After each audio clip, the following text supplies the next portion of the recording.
Hey, you guys, how are ya? Hey! Hey. Blah, blah, blah, blah, blah, blah, blah. One thing I've always noticed that Adam either comes back with some snappy remark or he sings at us on the introduction. I appreciate it. I feel like I always have to come up with something new, and I have 2 seconds to think about it because Sharon goes, "Hey, everybody, nice to see you," and I'm like, "Oh, I don't know what's going on." Whatever it takes, man. Whatever it takes. We That have was a my busy brain show, Bram, exploding. right, Sharon? Yeah. Adam's brain's exploding, and we have a busy show. So yeah, it's gonna get messy, also, I guess. We like to keep it real here on 90s now. Oh yeah, It'll baby. be 4 dimensions. Yeah. What? Here's the deal. Now, we're gonna tell you whose career is connected to Michael Jackson. And here's a hint: it ain't mine. Thank you for that visual aid, audio aid. And this were you also not attached to Bob Dylan at all? I just wanted people to be this much closer to knowing the answer. Okay, well, Michael Jackson and Bob Dylan, not necessarily in the same room when it comes to outputs of music, but their connection with one particular person, and her romantic connection with Lance Armstrong. We'll talk about a new documentary about this very connected woman and a life that's been well lived and now well documented. Michelle Pfeiffer's got a new movie coming out, so we're going to get into some of those details, and at least one shocking one, at least for me. Also, there's new music from an 80s great, which will take care of some of the now requirements of our 90s Now podcast. Also, Kelly's Trivia is going to test your will, or maybe just your memory. Or your patience. Maybe all of the above. And same deal with the 90s Rewind too. That'll do the same. But first, you know what? Coming off of the announcement of who made it to the short list of induction into the Rock and Roll Hall of Fame, this is always a very exciting time of the year when we find out, because it's a long list of people that are more than qualified, more than eligible to get in, and then they pare it down. And I wonder why. Maybe they don't want the concert and the induction ceremony to go on for 9 hours. Maybe that's why they limit the number of people every year. Maybe they think they're going to run out, and they've got to sprinkle it to next year. Who knows?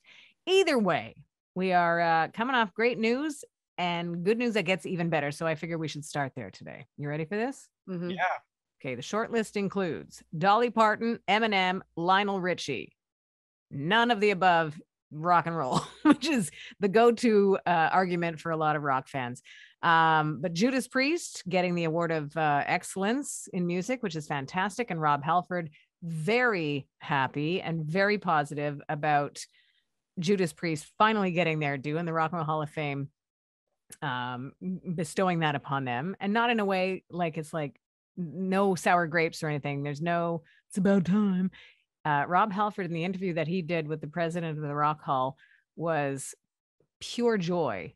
He just seemed gleeful. And after a 50+ year career, it makes complete sense that this band that's so strongly associated with the new wave of British heavy metal in the mid-late 70s and through to the 80s, and just what a command they had on the genre, that of course they should be in the Rock and Roll Hall of Fame, and they're getting in.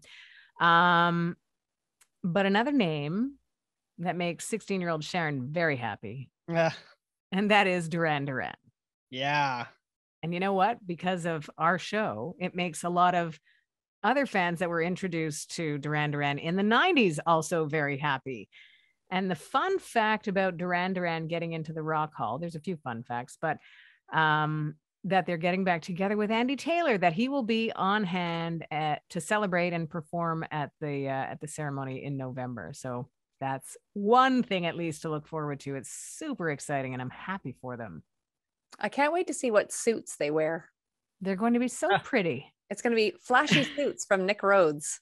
Totally that. Gosh, they're such sharp dressers. And that was part of their whole visual appeal in the early 80s when it came to embracing videos. They were among the first to sort of splash it up and bring the cute factor to that then new genre of experiencing music. So yeah, it's kind of cool. Now, the thing about Andy Taylor is that he's not been in the band really. he left first in 1986 to go off and do his own thing, write with other people. And he did that really well. Like he worked with Rod Stewart and he worked with Belinda Carlisle and he did other stuff. Then he came back to Duran Duran in the beginning of the 2000s, which seems like not that long ago, but it was like 20 years ago. 22. There you go. But he was on those first 3 Duran Duran albums when, man, Duran Duran were being called the Fab Five. The whole takeover, another, Brit wave of excitement. And so Andy Taylor very much deserves to be obviously in the Rock and Roll Hall of Fame. It'll just be cool to see him again and performing with the band, I think. I was able to stand next to Simon Le Bon. When was that, Kel? When I was there for the 2019 Janet induction. And Sweet. I was so excited that they were so close to me. Yeah. It was great. And so now to know 3 years later, they're getting their shot there. And you know who's also getting their shot? Sharon Hyland. Who's that, Kel? Jimmy Jam and Terry Lewis. How exciting. Oh, My gosh. It's so cool. And the outpouring, obviously, I follow them pretty religiously on social media. Well, you're friends with Jimmy Jam, aren't you? Mr. Jimmy Jam has been so gracious to come on our show several times, and he's such a eloquent, well-spoken. I love that he has such a great memory, and I'm so grateful that we've been able to capture his memories so that fans can always have access, on our YouTube channel, to some of these albums that he's worked on with Janet and all that stuff. And even we've had him talking about his work with George Michael, it's ridiculous. And so to see them get, this accolade that's coming to them that is well-earned, well-deserved, and the amount of outpouring of love on social media for them is absolutely amazing. And he was at the Kentucky Derby on Saturday because, as we know, Janet, we talked about it last show, she made her return to the stage after 3 years at a big, concert that night with New Edition. And I don't know if you've seen any of the footage, Sharon, but she's turning 56 very soon. And she looks like she's 27 and she still dances like she's 27. And I cannot wait for a tour because she's ready to go. That's the thing about the aging process. The more work you put into just staying fit and healthy and having fun, the better luck you're going to have with defying the odds. I know, it was really cute looking your age. She posted, she's been posting some pictures, and Sharon, you actually have to check it out. She has this whole cool orange funky suit she's got going on. She looks amazing. And she looked like she was having so much fun, and it was great. And Deborah Cox actually put a comment that I saw on Janet's Instagram that just said something to the effect of, "I just love you so much." That's so much coming from another successful artist who just people love Janet. They just do. And the fans were going bananas. One guy, actually, his video went viral because he was posting videos from the night from the concert. And he's like, "She's there." He's losing his mind. He fell over at one point. He was so excited. Oh my gosh. He has 8,000 views on this little Instagram video. It's really cool. So congratulations to Janet, the team. New Edition, from what I understood, did a great job as well. So awesome. Nice. Ronnie, Bobby, Ricky, and Mike, right? And Johnny and Johnny. Ralph. Yeah. And Ralph. Yeah. By the way, that we should mention that the Bobby Brown doc is coming out soon. There's too many documentaries and I don't have the time. Yeah. I want to watch them all. I think it's end of May that Bobby's comes out. So I'm looking forward to watching it. And full on documentary or full on documentary. Not one of those movies where they reenact. No, I think it's actually the same. I'm not saying it's the same director, but I think it's the same. I think it's A&E who did Janet's one that came out at the end of January. I think it's the same network that's putting this one out. So okay, I'll accept that. Yeah. If we can circle back to Duran Duran just to tie up that loose end. Their album Rio just turned 40. Jeepers. Wow. That was my attempt to take you out at the knees. It worked. 40? 40. What? I know, it's bonkers, man. How about trivia? Should that level us off even more? Let's do it. Let's do it. 90s. Now, trivia. Bing bong away, Captain. Here's another little fun fact that will take you out at the knees, which is not really 80s, but it's now. So 90s, but it's now. Lady Gaga just dropped the lead single for the Top Gun soundtrack. Yeah. Ooh. called Hold My Hand. Sharon, I don't know if you've heard it, but it's very good. Haven't heard And it it's yet. crazy because it has such an 80s vibe to sort of capture that, that full circle moment, but with like a 2022 power ballad kind of thing going on. But here's the crazy fact. Top Gun came out in 1986, the same year Lady Gaga was born. Oh my God. You should see your look of disdain when I just said That's a lot to hear. I always put myself in the year that we're talking about and think, what was I doing then? 1986. Man, I might have been in the clubs. But man, Lady Gaga was born in 1986. I'm not sure why. I've never computed that before. That's crazy. You know what I mean? Crazy. Totally. And also, you should watch the video for the song. Mm-hmm. They of course, because it's a soundtrack song, there's visuals from the movie. But at one point, they have her out on a tarmac playing the piano, and you see this like fighter jet or whatever go flying by her. And she actually wrote on social media, she's like, "This was real. We had to do this take like a million times with this like fighter jet going blasting by her." Like it was really. So go check out the video for Hold My Hand. Will All right. do. Trivia. We'll actually start with a little sport action, if you will. This is going to be a good guess for either of you. Okay. Which team won the men's 4x400 meter relay at the 1991 World Championships? Sharon. And I'm looking for a country. Jamaica. Incorrect, but solid guess. Well, that was my first guess. So I'll go with my second guess. And that's going to be the United States of America. You said that America. with such conviction. Wait, you're not going to believe this because this is shocking to me. You ready? Britain. Wow. Oh, no, they do have some great runners. They do, but like, I wouldn't think they'd take out Jamaica. You know what I mean? And here's the fun thing.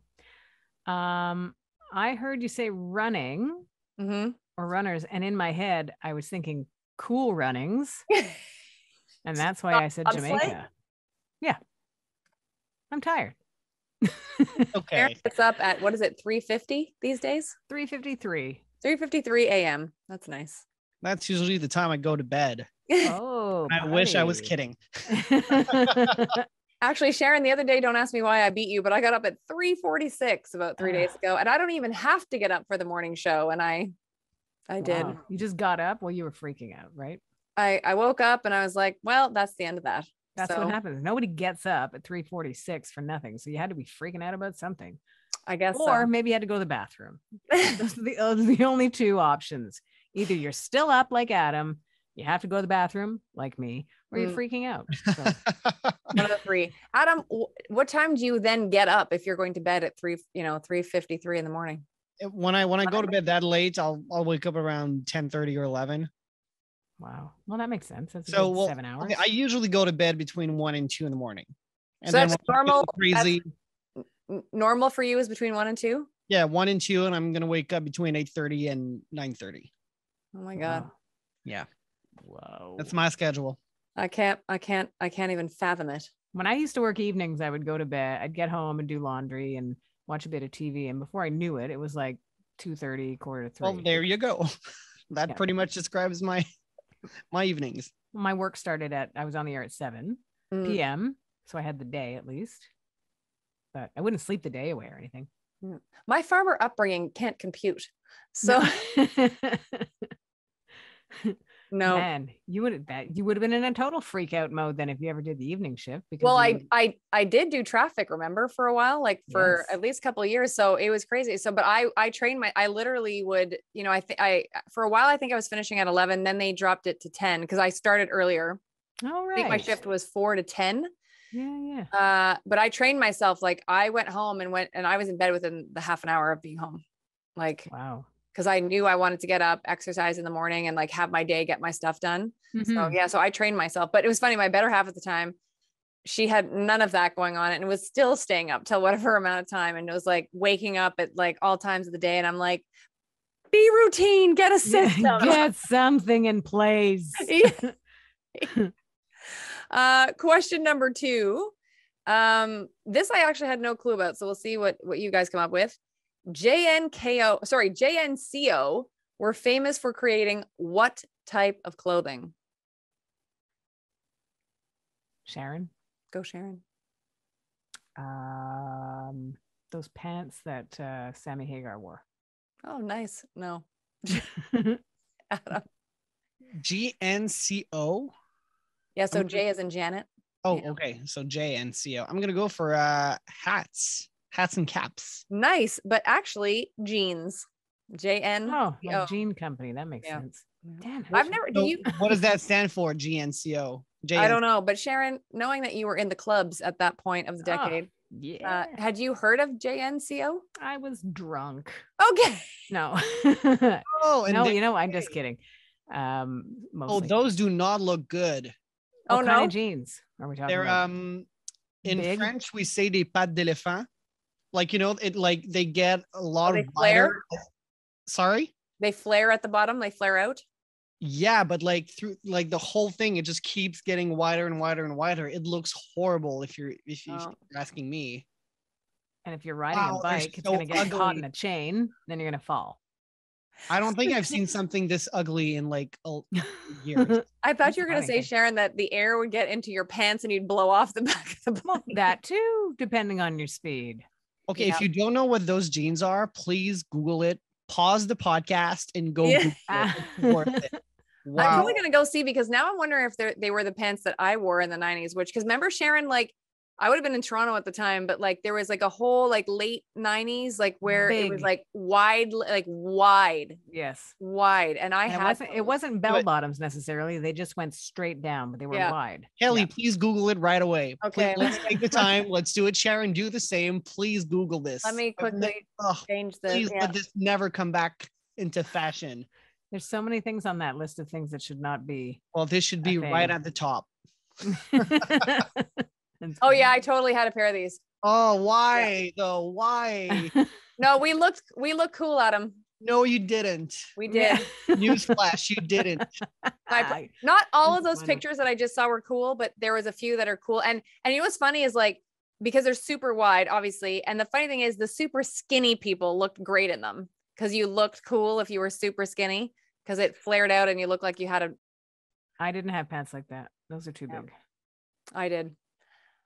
Well, I've you were never kind seen of a anybody rapper, in weren't you? movies. I was a kind of a hip hop star. I wasn't a hip hop star, but I wanted to be one. Yeah. My dad did not enjoy those pants. Well, because they look like you could steal something in them too, you know? Yeah. Put like Like a cake. a cake or a stack of CDs or a jacket. You could fit like a person. Yeah. Yeah. That's too much I pants. believe my dad said to me once upon my triumphant return home from Toronto, you look like you have a load in your pants. Aw. He wasn't wrong. Nope. He was not. No, That's funny. I don't think that I Funny. had that brand though. And I wish now I want to see if I have them anywhere, because maybe I'll wear them to another episode of. That's funny. I love but those ones like were very specific, I think, to like the alternative kids. Mm-hmm. And then there was like the hip hop style. I had more of the hip hop style. Yeah, but my dad, not a fan, upon reflection, was not a fan. That's funny. Adam That is shell is shocked. funny. Back to you, Sharon.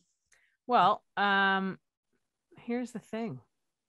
Talking about an artist that has ties to Michael Jackson, ties to Bob Dylan, and romantic ties to Lance Armstrong. Lance, You remember that is not me. you have none of the above. Nope. But Sheryl Crow ticks all the boxes right there, and her story is yours to enjoy in a new documentary about her life. And it looks like she pretty much covers everything on this doc that was just made available last weekish. So there's a lot to see and a few surprises, one of which that she was, I guess, fairly outspoken about her thoughts on Michael Jackson in retrospect. She talked about, and this is just in all the I haven't seen it yet. She talked about it in the preview or the trailer for it, that talked about almost marrying Lance Armstrong, and that she wanted to, but that he proposed after the whole drug thing came to be. So after he was, going to be in huge trouble, that's when he sort of I guess, seemed like a panic proposal. And she said she wanted it. That's what she wanted from that relationship, but not that way. She So on rocks she the went. single life, Sharon. She's got to do what Cheryl's got to do, you know? Mm. So that's available for you out there. Mm. Was it Showtime? I think it's Showtime, eh? Sounds accurate. Accurate. Are you a Sheryl Crow fan? Or you guys? do the Google. I love Sheryl Crow. Did you ask Adam? Adam, you? What are your I'm thoughts? still on Sheryl wondering Crow? if you still made a pun with all she's gonna do what she wants to do, and I was about to answer. All she wants to do Let's have some. is have some fun. I do like that song. I'm not that Yeah. familiar with her whole repertoire. Oh, Adam, you should. Let's give you homework. We haven't given you homework in a while. Last homework I got was to listen to Synchronicity by The Police, which I Oh. did enjoy. That's, I think you should listen to Cheryl. I think there's a few songs in there that you'll appreciate. Mhm. for as an artist, her first 3 albums really demonstrate great artistic growth. Like you put all your energy into that first one coming out, and then you have the pressure of following that up, which she did really well. And then the one after that. So the Sheryl Crow with If It Makes You Happy, I hear the opening chords of that song and I am transported right back. Just such a great vibe. Like, So her great. first album? That one with If It Makes You Happy. Just such a 96, Sharon. that was I had that album. I listened to that album on my train ride from Ottawa to Montreal when I was coming in to audition on the overnight shift to end up doing middays on Shome. Yeah, that would be 96 or self-titled album, Sheryl Crow. Excellent album. With Maybe Angels, A Change Would Do You Good, Home. A Change. Come on. It's great. Oh my album. God. That song is amazeballs. And it's just it's simple in its structure. And that's what you want from a song. You want something that you can easily, carry on to. And, lyrically, she's got it going on too. So good for her. I'm looking forward to seeing the documentary, actually. I'll listen to it, promise. There's great. Next week. I just discovered another song I knew, Every Day is a Winding Road. Oh, that's amazing. That's a great one. It's on the same album. The Tuesday Night Music Club album is really good also. There's quite a few good songs on that one. That was her first one in 93. Yeah. Speaking of new music, by the way, just a quick sidebar before you head to the next topic, Sharon, because this has a 90s and a now tie-in. There's an electro kind of EDM group called Sophie Tucker. Yep. And they have a new song called Summer in New York, and they sampled DNA's Suzanne Vega. Tom's Diner. Oh, cool. I just played it on our music segment today. It's bananas. Bananas. So Rachel, I know you're watching. Check that one out. Rachel would say bananas. Yeah. How would a Kiwi say it, Sharon? Bananas. Okay. I could master the accent one word at a time. Yeah, I think you actually nailed that one. So huzzah. All right. Well, how about give you up, let you down, run around, and desert you? These are the things that Rick Astley promised he was never going to do. Right? Mm-hmm. He's been making this promise since the 80s. So promise made, promise kept. Now he's talking about new music that I guess technically is not exactly new. An album that he recorded 6 years ago. And on the shows that he's done, and let's face it, people just want to hear the old stuff when it comes to certain artists. And no offense, right? I think artists continue to make new music, but some artists know that, when you're hired for a gig, sometimes it's to play the hits. But what he's been able to do is sprinkle some of these new songs into the set list over the past few years. I love what he said about it, which was that I wouldn't say I'm addicted to it, but it's just really nice every time we go on tour to have a couple of new songs to play, because there's a part of the audience that wants the old ones, but we're finding that people are a bit more open to us playing a couple of new songs. But songs that haven't been released yet. Right. Exactly.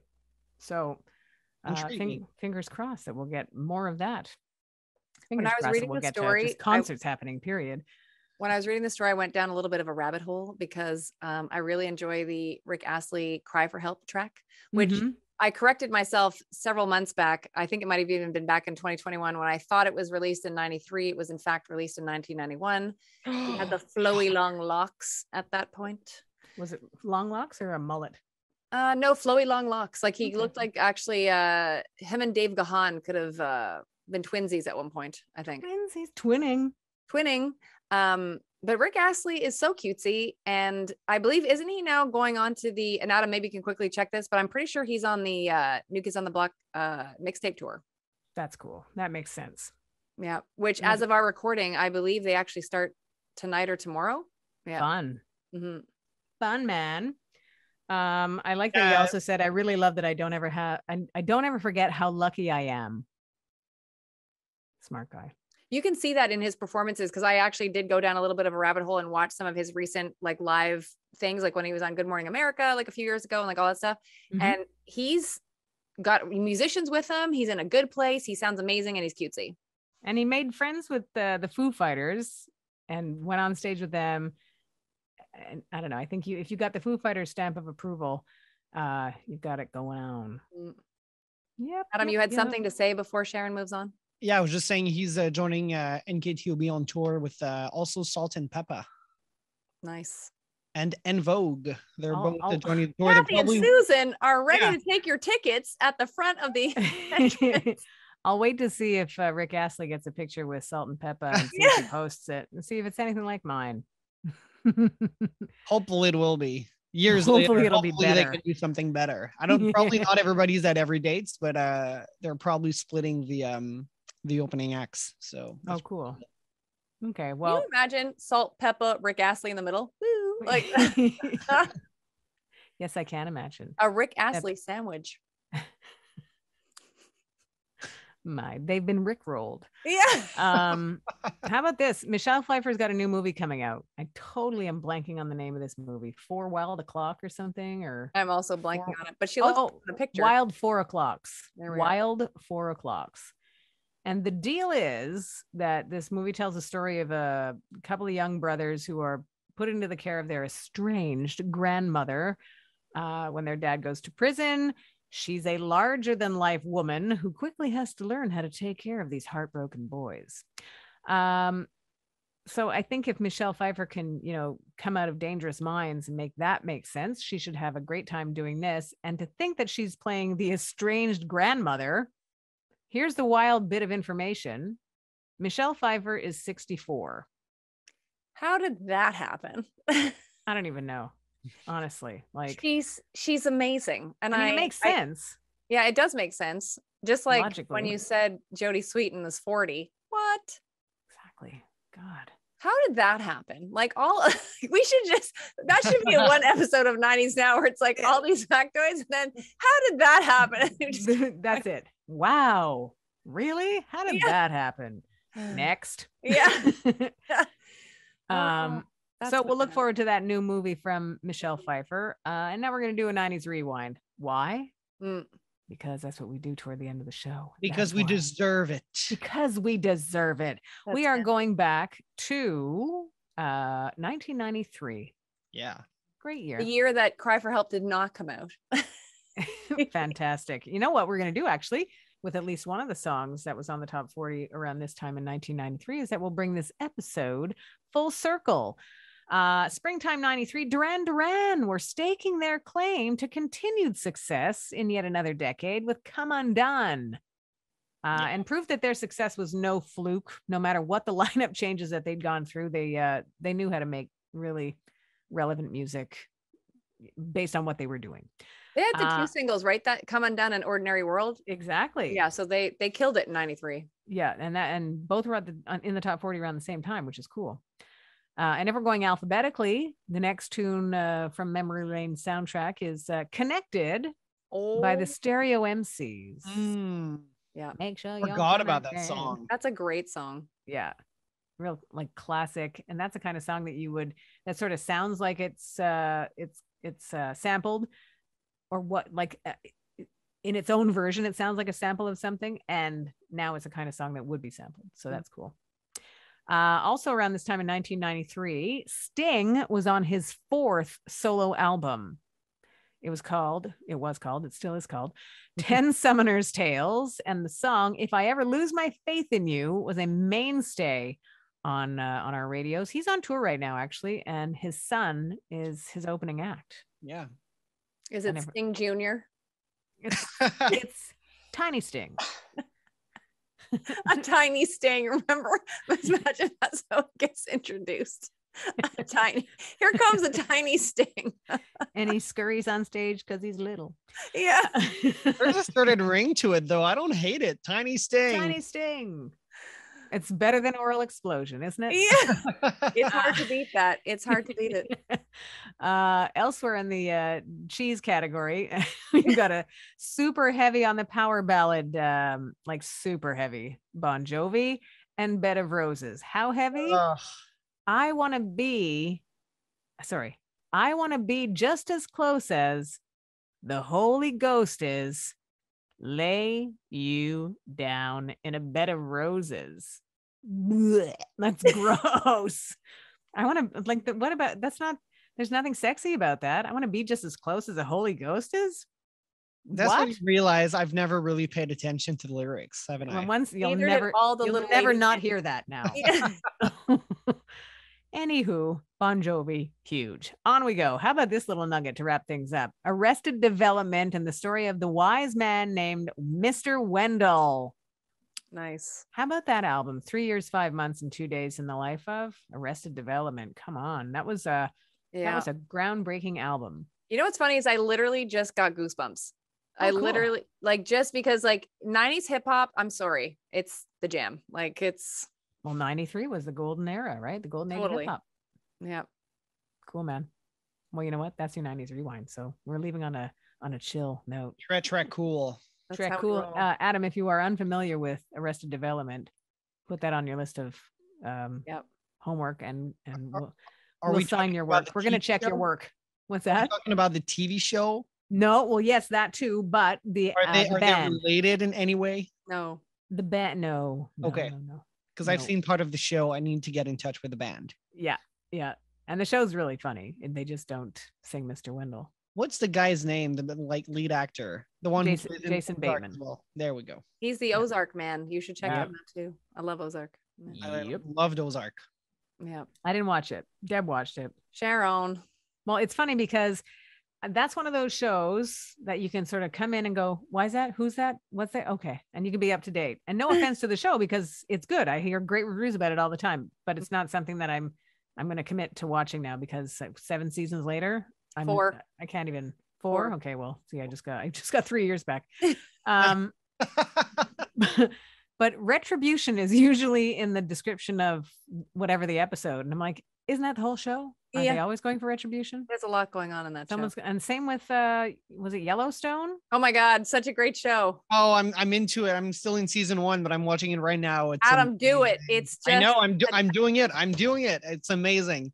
I watched a few of those episodes. Was last January, so not like January 2021. I do not binge. I binge watched like the first 3 seasons. I couldn't believe how amazing it was. So good. Because it's your people. It's my people. It's my farmer peeps. People from the ranch. Last thing before we go, I have to give a shout out to Mariah Carey and Lotto because Big Energy, the song that samples Fantasy from Mariah Carey, it has gone bananas. Mariah Carey actually did a remix of it. If you haven't checked it out, please do. And it's crazy to think that a song that came out, which I believe was 96, the sample, it's just like it's finding new life in this new song called Big Energy with Lotto. Oh, cool. I'd like to give a shout out to Kentucky Shane. To Kentucky Shane. Just want to say hi, Shane. Hi, Shane. Hi, Shane. And everybody, thanks for joining us on our ride through the 90s and the now.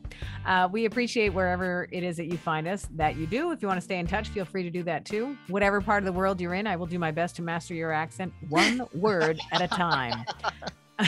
And Kel, Adam, enjoy the rest of your day. And the rest of you, thanks for listening to 90s Now. Still happening.